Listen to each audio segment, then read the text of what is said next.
Mass media has always played a role in shaping our society and culture's beauty ideals. For decades, women have admired models on billboards and movie stars in the cinema, and have put them on pedestals for their beauty. But with having these beauty ideals comes the inevitable dissatisfaction among regular women who do not measure up. The concept of dissatisfaction of one's body because it falls short of societal standards is by no means a new one. But the desire to achieve these beauty ideals has only intensified over time. We want to be prettier, skinnier, taller, shorter, have smoother skin, whiter teeth, bigger breasts, and why shouldn't we? Everyone else seems to, or at least it appears that way in the digital age. I argue that the use of social media has led to a rise in body dissatisfaction and personal image issues in young women, and propose an increase in media literacy in education for youth and adults.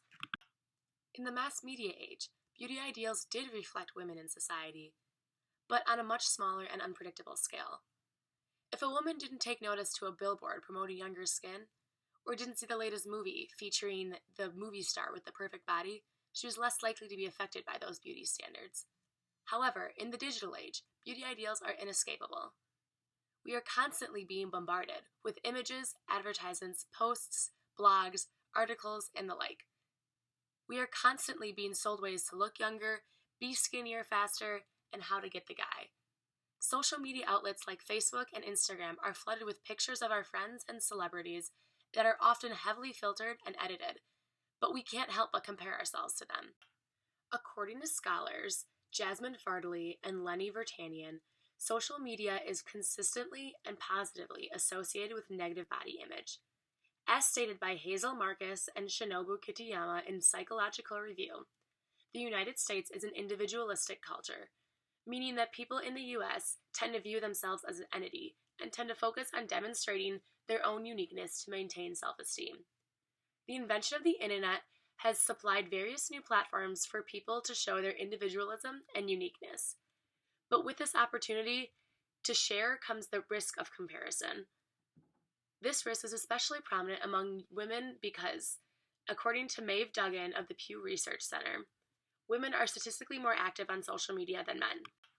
Scholars Michael Prowler and Zhenghua Chao have found that in individualistic cultures, there is a correlation between social media usage and upward social comparison.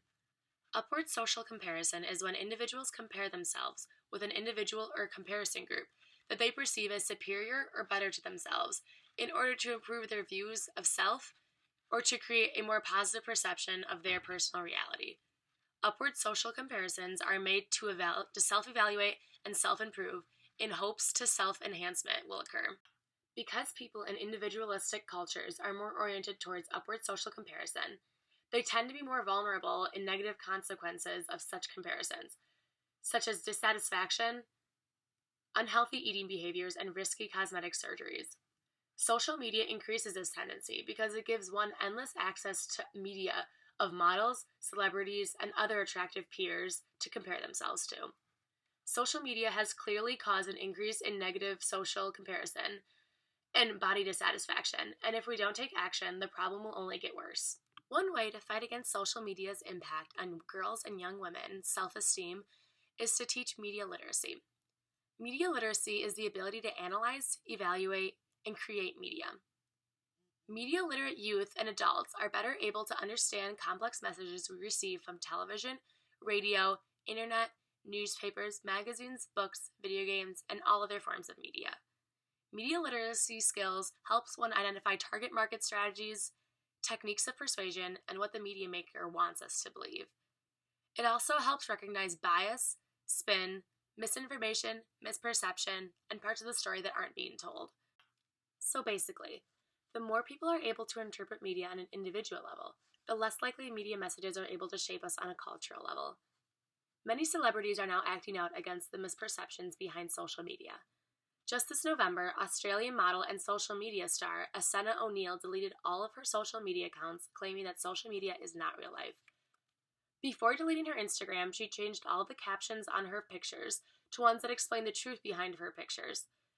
She talked about how she took hours to take the perfect picture with the perfect pose to look thin and beautiful, simply just to post it to the internet. One picture, she even admitted to not eating and over-exercising in order just to take a picture in a bathing suit. Asena came to realize that hundreds of thousands of her fans who admired her for the unhealthy misperception of her life that she had been putting out there. Asena decided to delete her social media accounts and is now a public advocate for making a change in society. With an increase in media literacy education and actions being taken by public figures of beauty, we can decrease the impact of social media on young women's body image. When a young woman is able to identify the falsehood and manipulation behind the unattainably skinny model on the advertisement banner of her Facebook, or her peers' seemingly flawless selfie on their Instagram, she is less likely to measure her body and appearance in comparison to theirs. This, in turn, makes her more confident and less likely to take part in unhealthy eating behaviors and risky cosmetic surgeries.